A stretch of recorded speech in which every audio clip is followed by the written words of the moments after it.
Many of the woke progressive idiots out there have been claiming that the New York Times is somehow biased towards Israel, and that is utterly ridiculous. Sure, the New York Times prints everything Israel says without ever fact-checking it. On the other hand, when they print something coming from Palestinians or from Hamas, they always make sure to tell you that it can't be trusted. And sure, the New York Times put out one of the most ridiculous, faulty, debunked stories in the history of journalism called Screams Without Words. And sure, they've kept that story up for all to enjoy, even though it's been completely shredded. But what's wrong with that? I still have my signed Matt Lauer poster up. Listen, I don't care what he did during his free time. His hard-hitting interview with the Jonas Brothers changed lives. Anyway, that doesn't mean the New York Times is biased. It just means they had a bad day. Show me one report saying the New York Times is anything but the best periodical in the world except that one. Don't show me that one. Show me one other and that one, except that one. Show me one other and that one. Do not know. Just show me another example and that one. So what if they can't say the word genocide? It's a disturbing word like testicles and Kamala Harris. Cover it up, but show me one other example. Not that one either. Take that off the screen. Pull it down. Gary, pull it down. Not your pants. Jesus, man. God. Sorry. Those articles don't count. They don't count because they aren't in the New York Times. Reality only comes from the New York Times, okay? So if the New York Times were biased, I would have learned about it from the New York Times. Here, I have another way to prove the Times, the most heralded newspaper in the world, is not supporting this genocide in Gaza. Let's look at some of the Times staff, and I'll show you how amazing and unbiased they are. Let's start with the CEO, Meredith Kopit Levine. She became CEO of the Times in 2020 and has been an executive there since 2013. She has nothing to do... What? Oh, when she became CEO, she still served on the advisory council of the B'nai B'rith Youth Organization, BBYO, a youth group that fundraises for Israel, sponsors trips to Israel, and clearly supports Israel and is mainly all about Israel. But that doesn't matter. Guess what? I was in BBYO as a teenager too, okay? I'm not kidding. Sure, I then developed an adult brain and realized the truth about Israel and how to function and have a functional soul as a human being, as many Jews do. And I wasn't in BBYO for Israel.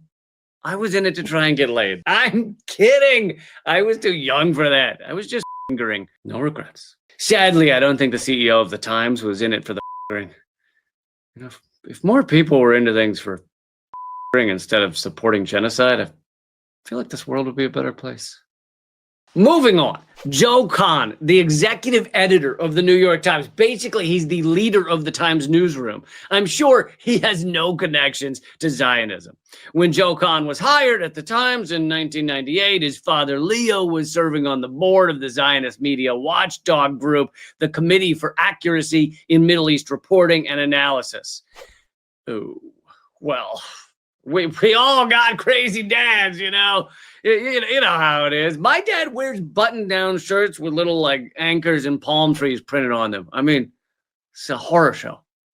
How about Thomas Friedman, one of the Times' most well-known columnists and has been for years? Zero connection to Israel, except for the one I'm about to read. Friedman spent his high school summers living in Israel on a kibbutz near occupied Haifa. In his autobiography, he wrote that his high school years were one big celebration of Israel's victory in the Six-Day War. He was the Jerusalem bureau chief for the Times from 1984 until 1988. Still, that doesn't mean he's taken part in occupation or settlement, as the land pillaging is called, so that we think it's something that's not that big a deal. In 1984, Friedman purchased a home for the Times located in West Jerusalem. That home had been stolen from the Karmi family during the 1948 Nakba. Hassan Karmi, a BBC Arabic service broadcaster and scholar, was forced to flee from it with his family after Zionist militias occupied his neighborhood.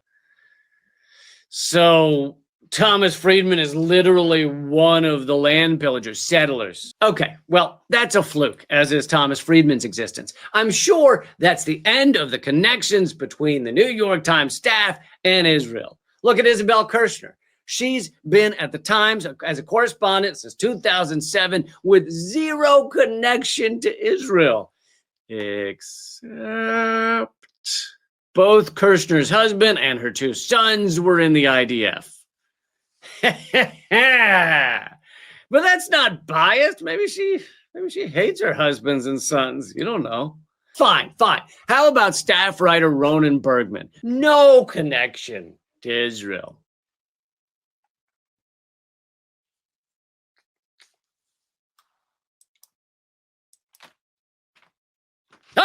Okay. He was born in 1972 near occupied Haifa. Bergman was drafted in the Israeli military in 1990. He served as an intelligence officer for the Israeli military police, recruiting and training informants. Jesus, you happy? Well, what about Jerusalem correspondent Natan Odenheimer? Oh, God. Odenheimer was in the IDF as a member of the Maglan Special Forces Commando Unit for almost 4 years.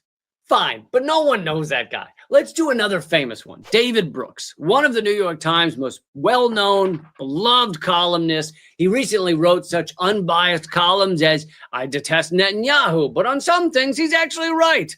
And "What would you have Israel do to defend itself?" Yeah, defensive genocide is the only option.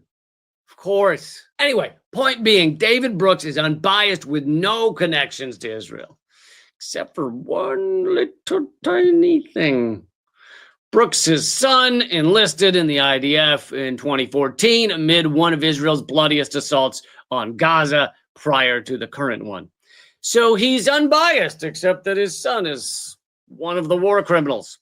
Got it. Well, what about Times reporter, researcher, and translator Mira Novak? Oh, she moved to Israel 40 years ago, and at least 2 of Novak's 3 children have been in the IDF. And what about reporter, researcher Yonatan Rice?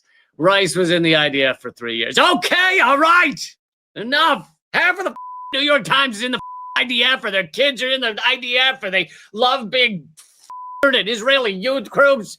Well, you know what? I'm figuring them as complicit in genocide. I don't mean I'm fingering them. I meant I'm pointing at them. Oh, that mental image.